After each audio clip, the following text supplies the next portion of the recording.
Okay, welcome back. Next we are going to continue our retouching with the patch tool.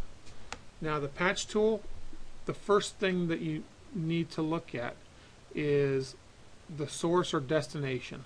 Let me start with destination. We want it on source, but I'm going to show you what happens if it's on destination. So we're going to work with the bags under her eyes, and if I move it when it's with destination, then I'm taking the area that I dragged from, and we don't want to do that. Control Z. We want it set on source. You might have a use for destination, but I don't think, well, I guess you can. If I wanted to use destination, what I could do is circle here and bring back into that area and heal it. But when I'm over here doing a different area, I just don't know the exact area that I need, so it isn't really a lot of use to me. So I use the source. Now we want to clear out the bags under her eyes, but let me back up first.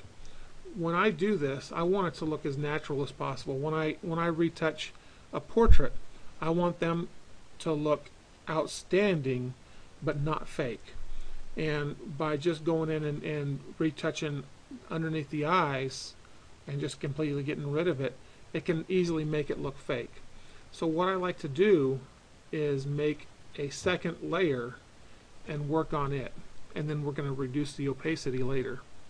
So I can just take out a general area, move it to an area of clean skin, and it's much better. Now one thing you want to avoid, and it looks like I hit it a little bit there, it's not a problem.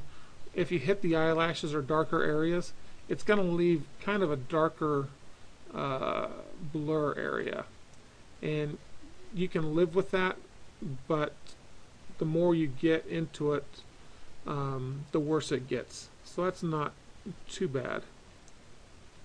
And sometimes it can seem a little bit overdone here, but we're going to try to work around that.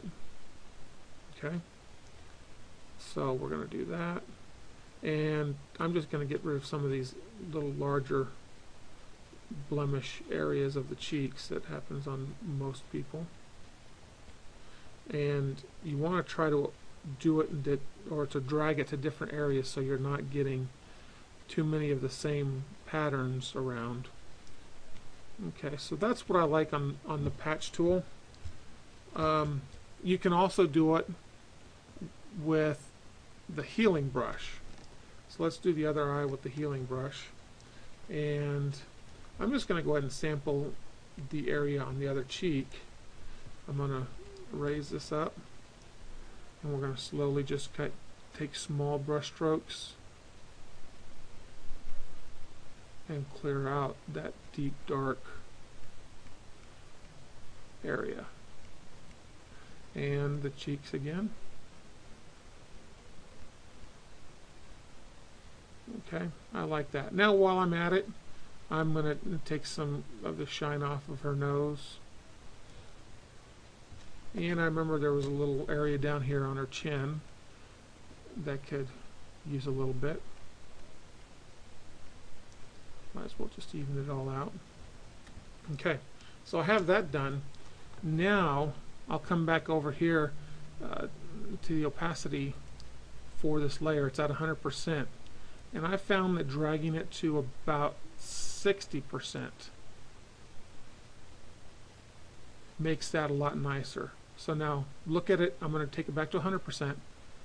See how unnatural that looks under her eyes? Now take it back to 60, and it looks realistic, but when I turn the layer off completely, you can see the difference that it's made. So I think that we have the beginnings of a really good retouch job.